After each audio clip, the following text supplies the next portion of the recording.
travers les dimensions du temps et de l'espace. Grâce à des technologies qui dépassent notre entendement. Nous observe-t-il? Tapis dans l'ombre. Sont-ils déjà là? C'est quoi ça? J'étais vraiment terrifiée.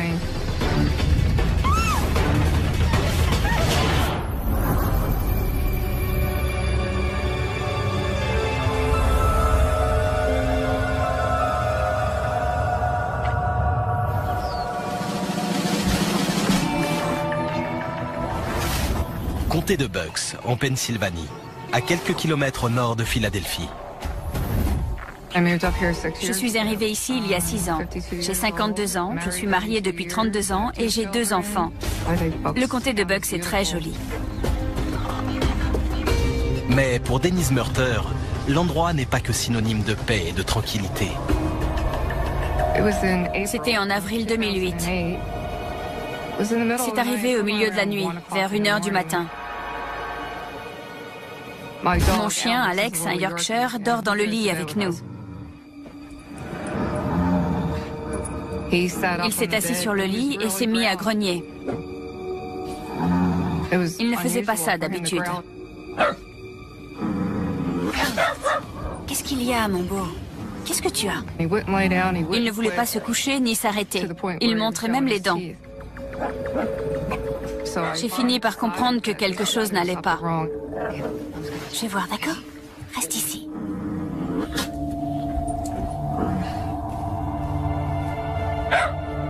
J'étais nerveuse. On était au rez-de-chaussée alors qu'avant, je vivais dans une maison à 3 niveaux.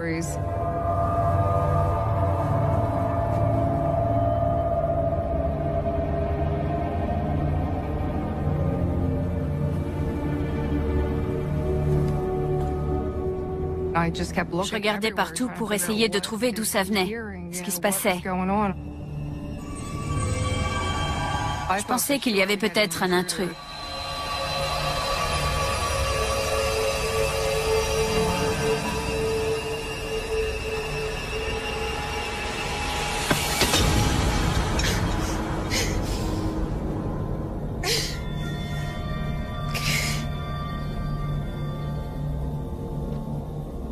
Je me suis dit, vu que je suis debout, allons voir dehors si ce n'est pas un animal sorti du bois. Un cerf peut-être.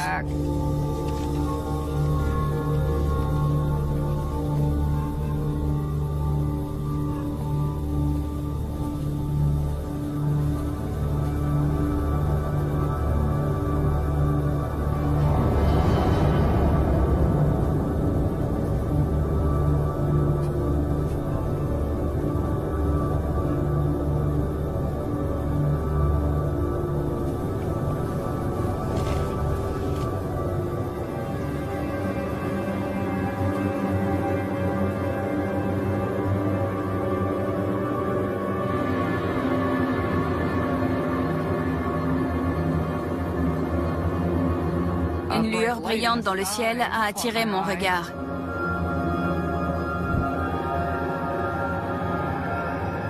On aurait dit les phares d'une voiture. J'ai attendu de voir bouger l'objet pour bien le discerner. Au début, j'ai vu une forme arrondie. Mes parents sont dans l'aéronautique. Je savais que ce n'était ni un avion ni un hélicoptère. Ce n'était pas comme un avion qui se déplace. Il allait d'un point à un autre, puis il s'arrêtait net. À la façon dont il bougeait, j'avais l'impression que l'objet balayait la zone, comme s'il recherchait quelque chose. J'étais saisie par la peur.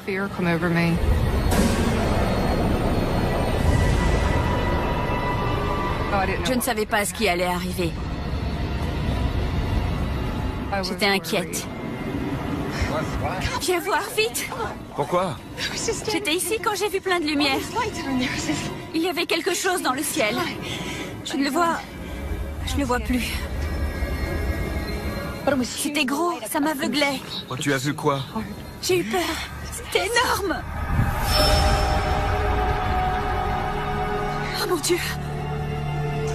Qu'est-ce que c'est que ça? Je sais pas. Ça avait la forme d'une pilule. C'est gros.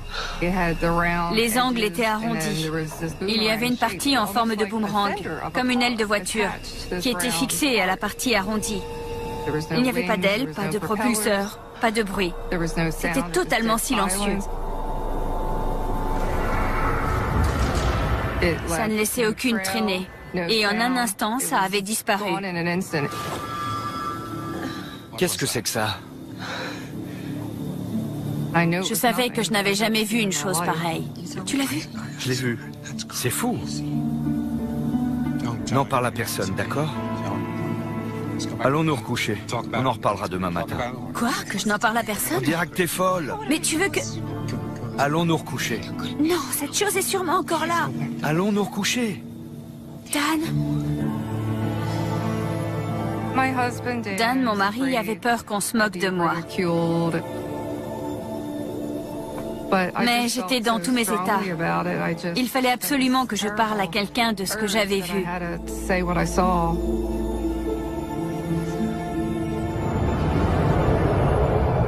Le lendemain matin, Denise contacte la rédaction du journal local. Je ne sais pas ce qui m'a pris, parce que normalement, je ne fais pas ce genre de choses. J'ai raconté au journaliste ce que j'avais vu. Il m'a dit de contacter le MUFON. Le Mutual UFO Network, ou MUFON, est une organisation qui enquête sur les signalements d'OVNI dans le monde entier. On a un cas par jour qui nous est soumis en Pennsylvanie. Sur l'ensemble de ces cas, on en élimine environ 80%, car il s'agit d'objets identifiés. Je suis toujours sceptique parce que plein de gens veulent y croire, et il y a une différence entre présenter un cas avec des preuves et vouloir qu'un cas soit vrai. J'ai étudié ce signalement avec Bob Gardner, le responsable des investigations en Pennsylvanie. Ce qui m'a impressionné avec Denise Murter, c'est qu'elle était prête à tout raconter. Je pensais qu'il y avait quelqu'un, alors je suis sortie. Bob Gardner est venu me voir le lendemain. C'était là. C'était énorme. Ça planait au-dessus de nos têtes.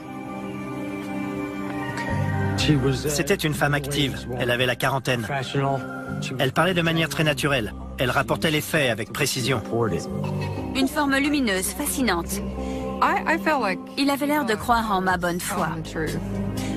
On aurait dit qu'elle dansait. J'avais peur. Elle balayait le jardin? Oui.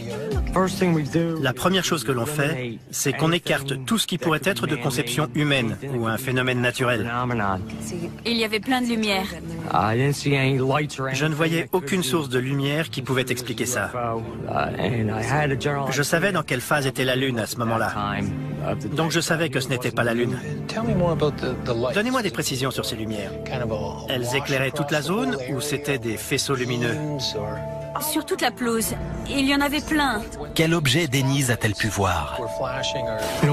L'une des hypothèses qu'on devait examiner était de savoir s'il s'agissait d'un appareil militaire. J'ai repensé aux avions que j'avais connus quand j'étais jeune. J'étais tout le temps à l'aéroport avec mon père. La base aérienne de Walgrove est tout près. Je me suis demandé si ça pouvait être l'une de leurs opérations. Scott Miller suit l'évolution des technologies aéronautiques top secrets que l'on appelle les projets noirs. Il y a eu d'incroyables avancées technologiques dans le domaine des projets noirs. Le budget annuel de l'armée de l'air pour les appareils secrets défense est estimé à plus de 10 milliards de dollars. Le ministère de la Défense et différentes agences ne font pas mystère de leur volonté d'aller plus loin en matière de furtivité. Ils veulent progresser dans le domaine de l'indétectabilité acoustique et électromagnétique. Le but ultime étant, si possible, d'arriver à produire un appareil qui serait invisible. Ça donnerait un avion ayant une forme non conventionnelle et qui pourrait facilement déconcerter toute personne venant à l'observer. Mais l'objet vu par Denise était totalement silencieux. Aucun appareil ne peut se déplacer comme ça sans aucun bruit. On n'est pas capable de créer un engin totalement silencieux. Il faudrait qu'il soit efficace à 100% pour ne produire aucune émission sonore.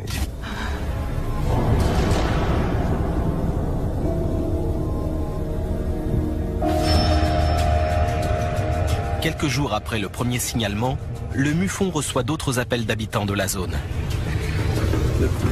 On était contacté par des gens qui avaient vu des choses dans le ciel. D'un coup, on a eu 15 signalements par jour. Je suis du genre sceptique, mais ils étaient tellement nombreux. L'un de ces signalements paraît très similaire à celui de Denise. Un objet avait forcément volé dans cette zone.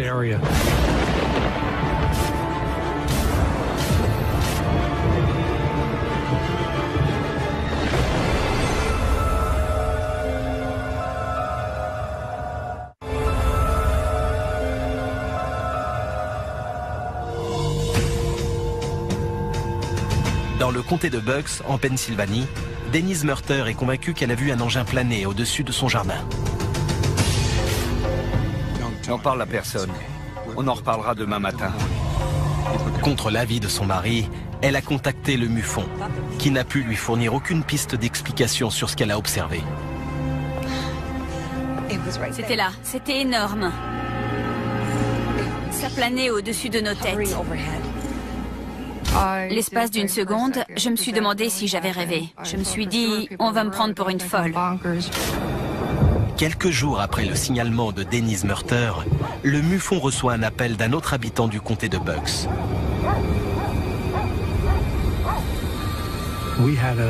On avait un autre témoin intéressant, Cliff Taylor. Il dormait quand, vers 4 heures du matin, son chien s'est mis à aboyer, ce qui l'a réveillé.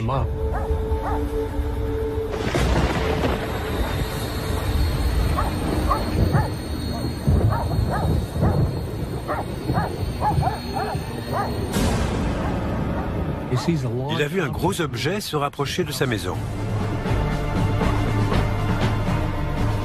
Ça ne pouvait pas être un avion. Il se déplaçait trop lentement. Quand les éclairs ont illuminé l'objet, il a pu voir des détails. Il y avait différentes formes au sommet et des hublots sur les côtés.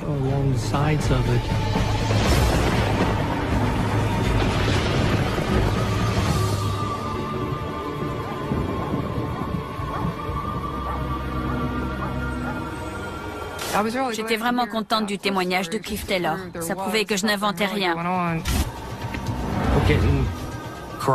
On avait des témoignages concordants de gens qui avaient vu le même objet dans la même zone.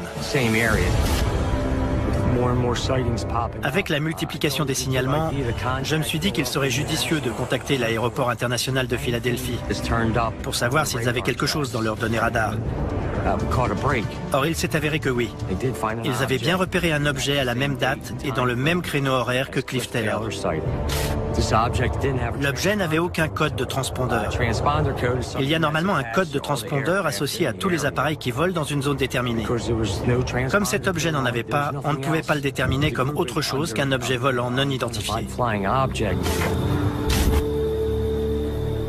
Mais cet objet venait-il d'une autre planète ? Ma première réaction est le scepticisme, jusqu'à ce que je dispose d'éléments suffisants pour procéder à des investigations.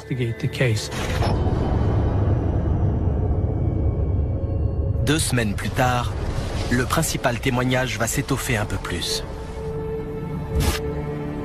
Alex a grondé au milieu de la nuit. Il montrait les dents. Je me suis dit, oh non, c'est pas possible encore.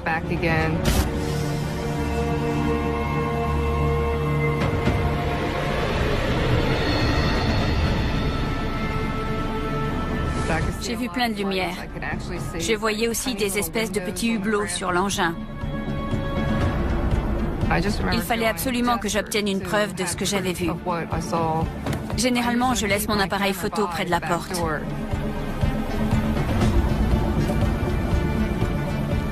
J'essayais de le photographier du mieux que je pouvais. Je cadrais et je prenais des photos en espérant avoir quelque chose. Mais l'appareil faisait n'importe quoi. J'avais l'impression qu'il savait que je les regardais. On aurait dit qu'ils étudiaient la zone, comme s'ils cherchaient quelque chose. L'objet projetait des rayons vers les arbres à différents endroits autour de mon jardin.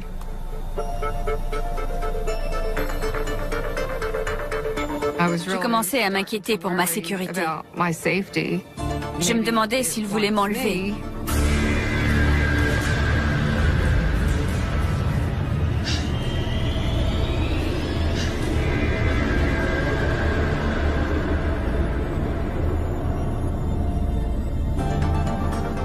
Je ne pouvais pas bouger. J'étais comme tétanisée.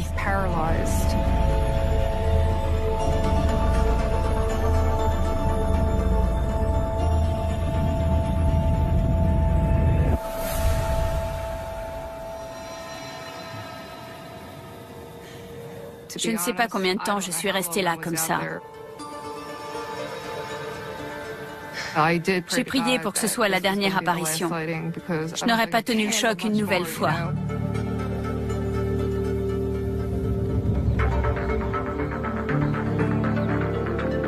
J'ai contacté Bob Gardner. Je lui ai dit, vous n'allez pas me croire, ça a recommencé. Regardez. Elle avait fait des photos de l'objet, ce qui est rare. Voyons voir ça. Souvent, les gens ne pensent pas à faire des photos. Ils sont surexcités et ne veulent rien perdre de vue. Je n'ai rien pris d'extraordinaire. Certaines montraient juste des lignes colorées. Mais l'une des images contient autre chose. Là, regardez.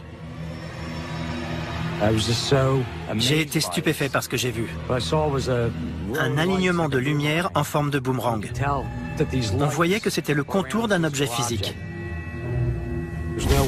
Ça ne pouvait pas être un groupe d'étoiles, ou la Lune, ou un autre alignement. Ça donnait plus de poids à nos investigations, à l'idée qu'on pouvait effectivement être en présence d'un ovni.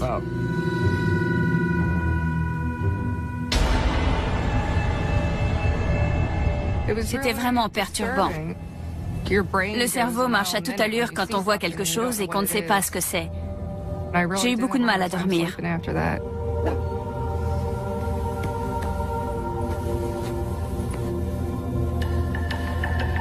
On aurait dit qu'il recherchait quelque chose, mais je ne savais pas quoi. Mais pour Denise, les étranges expériences sont loin d'être terminées.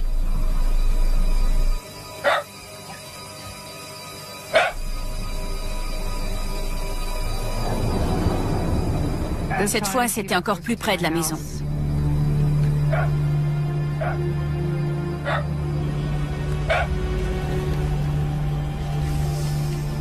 On voyait comme en plein jour. Ça planait au-dessus d'un arbre, pas loin de la fenêtre de ma chambre. Ça ne pouvait pas être plus près. Ou alors, ça aurait été sur le toit du bâtiment. Je ne pouvais pas en détacher mes yeux. J'étais vraiment terrifiée.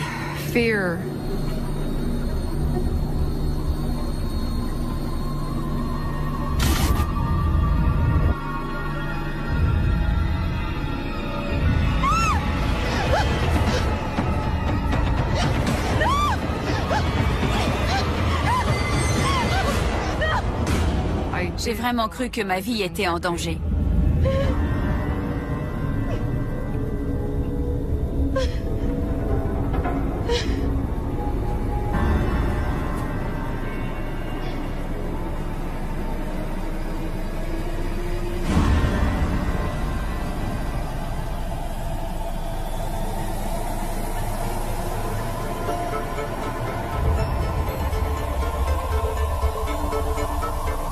Puis il y a eu plein de scintillements qui sortaient de l'engin et qui descendaient sur deux arbres différents. On aurait dit des illuminations de Noël. J'ai fermé les yeux et je les ai rouverts. Je me suis demandé si je rêvais.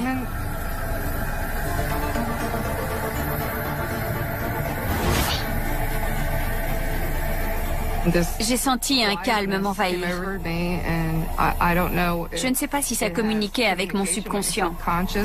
Je me souviens juste des mots comme si c'était hier.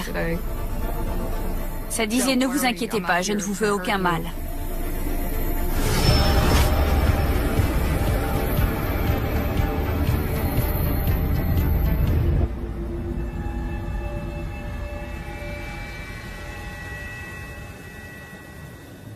Et aussi vite que c'était venu, ça a disparu. J'étais persuadée que c'était un ovni. Maintenant que j'ai vécu ça, je suis obligée de croire aux extraterrestres. À moins que ce genre d'engin ne se pilote tout seul.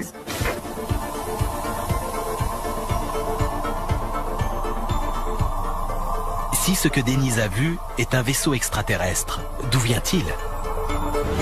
La vie est-elle possible en dehors de la Terre? Daniel Batchelder recherche des planètes susceptibles d'abriter des formes de vie au-delà du système solaire. Pour le moment, le seul endroit où l'on a trouvé de la vie dans l'univers, c'est évidemment la Terre, qui est une planète. Si l'on doit trouver des traces de vie ailleurs, ce sera donc nécessairement sur une planète. Le nombre de planètes qu'on découvre en dehors du système solaire s'accroît tous les jours. Ceci augmente les chances de vie ailleurs dans l'univers. Mais un vaisseau spatial extraterrestre pourrait-il parcourir la distance séparant une planète lointaine de notre Terre? Pour envoyer un objet d'aussi loin, le facteur essentiel est la propulsion. On sait que pour les voyages interstellaires, nos technologies actuelles doivent un peu évoluer. Mais l'homme pourrait être en mesure de visiter d'autres planètes d'ici une centaine d'années environ. Donc, l'idée qu'il existerait d'autres êtres dans l'univers peut-être plus évolués que nous, disposant de technologies plus avancées et qui visiteraient la Terre, ne peut être écartée immédiatement. Le jour d'après a été difficile. Je me suis dit, mon Dieu, qui va croire une histoire pareille? Le 8 juillet, Dennis Murter m'a appelé et m'a dit « L'objet est revenu ». Cette fois, il est resté environ 40 minutes et il a lâché une pluie de débris. C'était tout scintillant. J'ai recherché un peu partout pour voir s'il y avait eu des cas d'objets métalliques qui tombaient. Et je n'ai rien pu trouver. Mon Troen s'est illuminé. Et on aurait dit une pluie de flocons argentés. C'était incroyable. Ça formait un cône. J'avais du mal à y croire. Je me demandais si elle n'en rajoutait pas pour rendre son cas plus spectaculaire. C'était incroyable. Voyons ça de plus près.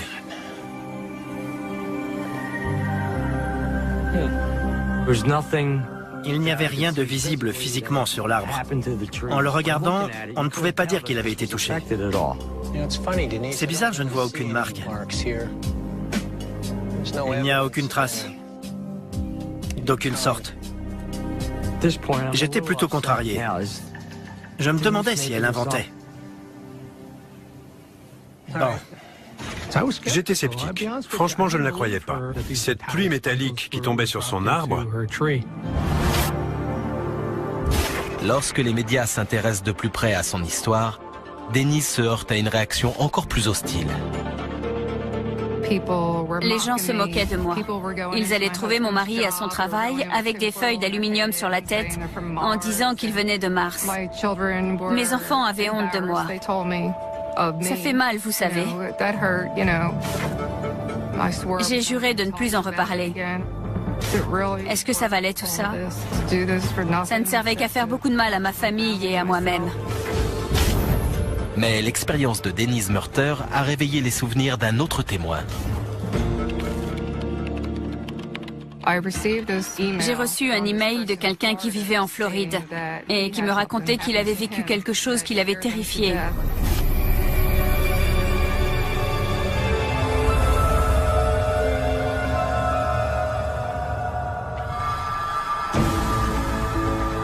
Ayant vu un étrange engin planer au-dessus de son jardin pour la 3e fois, Dennis Murter est maintenant bouleversé par ces expériences troublantes.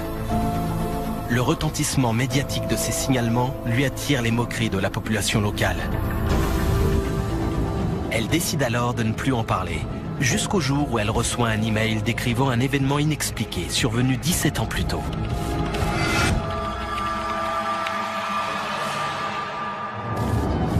Je m'appelle Jared Lee. Je suis étudiant en 3e cycle à l'Université de Floride et ingénieur en aérospatial. J'avais 13 ans à l'époque. Je vivais à Havana en Floride. Mes parents travaillaient tous deux pour l'État de Floride. C'était un coin isolé. On était allé en ville à Tallahassee pour prendre une pizza. On est rentré vers 22 heures.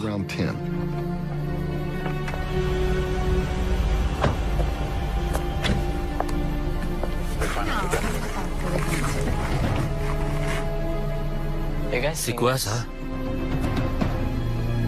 Qu'est-ce qu'il y a? Qu'est-ce qui se passe? Il y avait des lumières qui venaient du haut des arbres. On aurait dit que ça balayait le sol de la forêt à la recherche de quelque chose. On a pensé que c'était peut-être des chasseurs qui cherchaient des cerfs. L'un d'eux a demandé comment ils peuvent avoir mis des lumières en haut des arbres. Les arbres faisaient dans les 20 mètres de haut et un cerf n'aurait jamais pu grimper aussi haut. Mon père avait l'air très inquiet. C'est quoi? Je sais pas. Je vois pas ce que c'est. Chérie? C'était la première fois de ma vie que je le voyais effrayé. Rentrons à la maison. Ouais. Allez!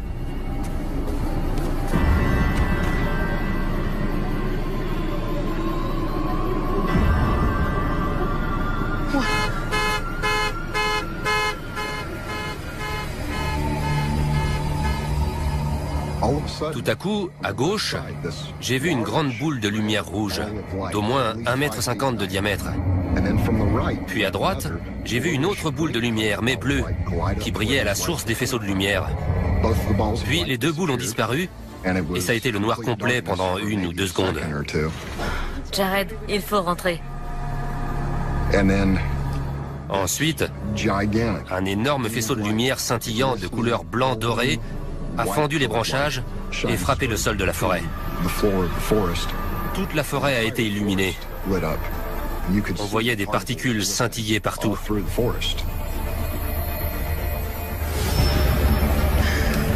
Je ne sais pas ce qui se passe. Tout en haut des lumières, on distinguait l'engin en entier. La taille de l'objet était incroyable. C'est quoi? Je dirais que le phénomène a duré 10 à 15 minutes en tout. Mon Dieu! Ça ne faisait aucun bruit. Ça ne bougeait pas. Et puis tout s'est éteint. C'était parti.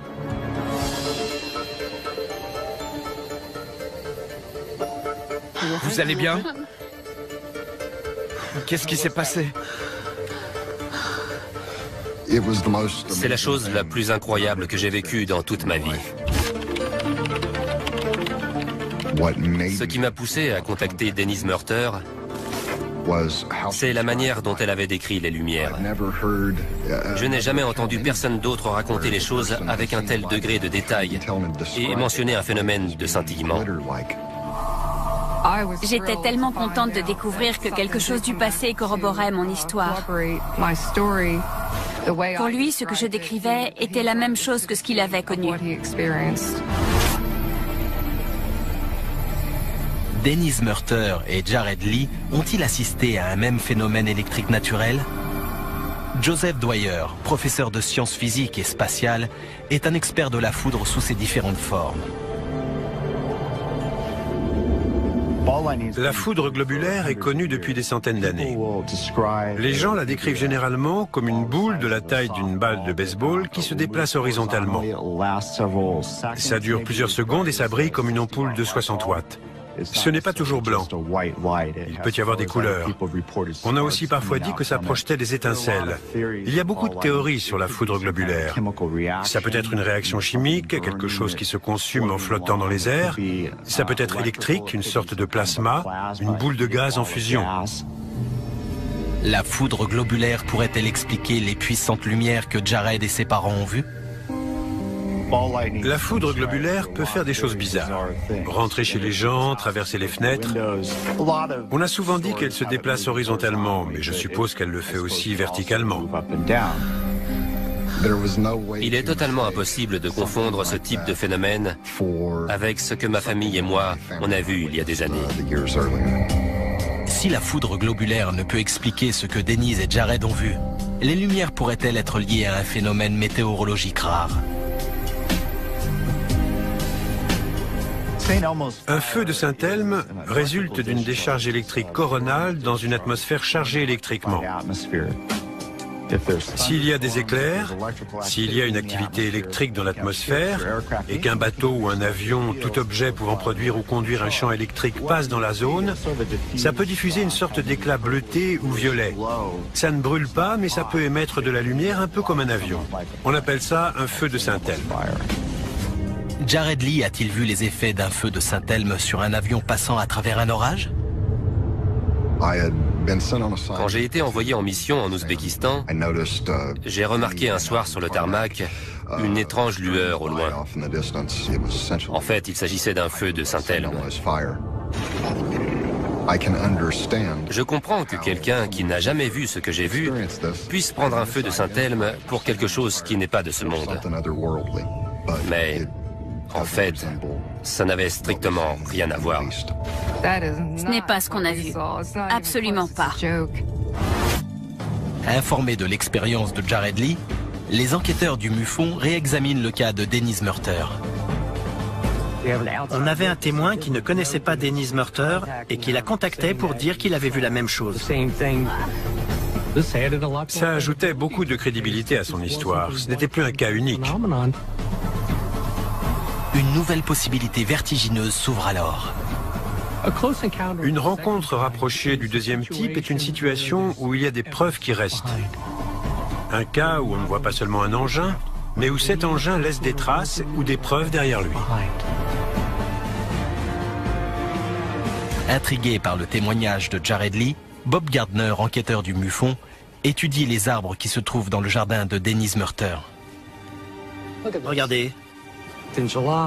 On était en juillet et les feuilles montraient des signes de vieillissement avancé, des signes qu'elles auraient dû avoir en octobre. Quelque chose les avait fait vieillir prématurément. Je me suis dit qu'il fallait recueillir des éléments et les envoyer à un laboratoire. J'ai agi comme sur une scène de crime. J'ai mis des gants en caoutchouc pour recueillir les échantillons.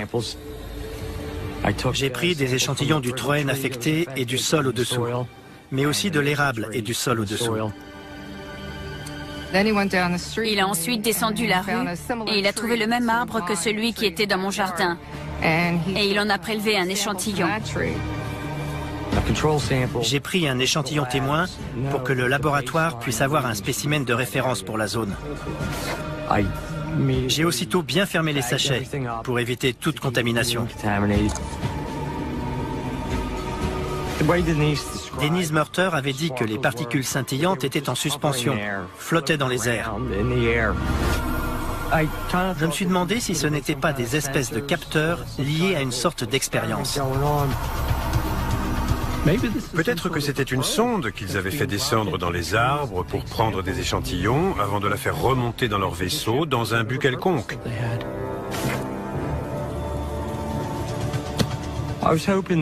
J'espérais qu'en envoyant les échantillons au labo, on aurait des réponses. À 1000 km de là, en Floride, Jared Lee a essayé d'identifier l'objet volant qu'il a observé 17 ans plus tôt. Pour être honnête, au début, j'ai pensé que c'était un appareil militaire qui avait peut-être dévié de sa trajectoire. Havana est située au nord-ouest de la Floride, où l'on trouve beaucoup de bases militaires, notamment des bases aériennes. Il n'était donc pas rare de voir des avions militaires dans cette zone. J'ai passé beaucoup de temps à la bibliothèque pour lire tous les livres que je trouvais sur les aéronefs, les véhicules spatiaux, les fusées, les appareils expérimentaux. Aujourd'hui, je ne connais aucune technologie qui permettrait à un objet solide de cette taille de se maintenir en suspension. Il y a une base de dirigeables à Pompano Beach, en Floride. Est-ce que ça aurait pu être un dirigeable? Le type d'aéronef qui a pu être vu et classé comme un objet volant non identifié correspond probablement à un véhicule hybride entre un avion et un dirigeable tel que nous les connaissons. Il pourrait avoir une structure portante de forme deltoïde ou bien une forme générale d'aile. Un aéronef de ce type pourrait facilement être perçu comme immobile ou se déplaçant à très faible vitesse. Vu le système de propulsion nécessaire, il pourrait aussi avoir une grande capacité d'accélération. Mais cette technologie aéronautique avancée n'existe qu'à l'état d'avant-projet. J'ai compris que ce qu'on avait vu ne pouvait pas être un dirigeable militaire. Au cours de ses recherches à l'Université de Floride, Jared Lee a exploré d'autres pistes possibles. Il y avait un professeur qui faisait des recherches sur ce qu'on appelait le WEAV, pour véhicule aérien électromagnétique sans ailes. C'était un mode de propulsion innovant qui devait révolutionner l'industrie aérospatiale. J'ai approché ce chercheur, M. Roy, et je lui ai demandé si je pouvais rejoindre son équipe. Je pensais qu'il y avait peut-être un lien entre ses travaux en cours et l'engin qu'on avait vu au début des années 1990.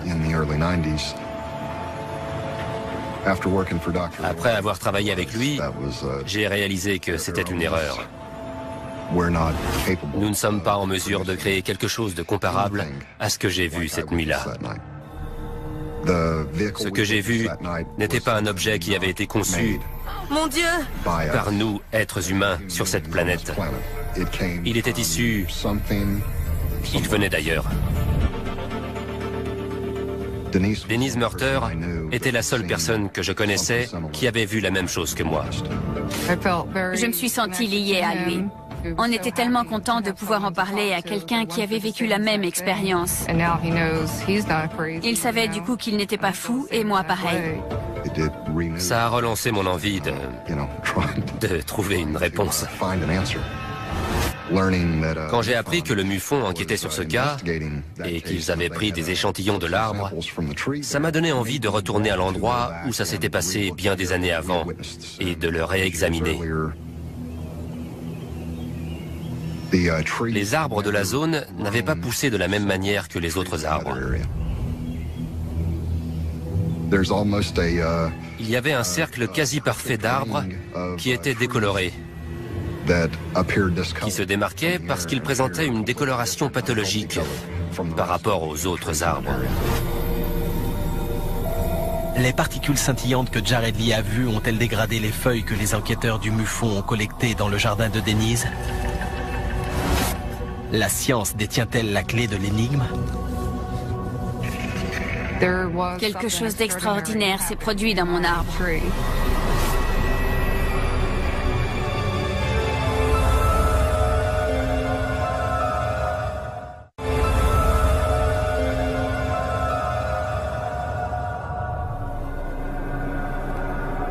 Dans le comté de Bucks, en Pennsylvanie, durant l'été 2008, Denise Murter a vu un engin mystérieux émettre une pluie de particules scintillantes sur son jardin.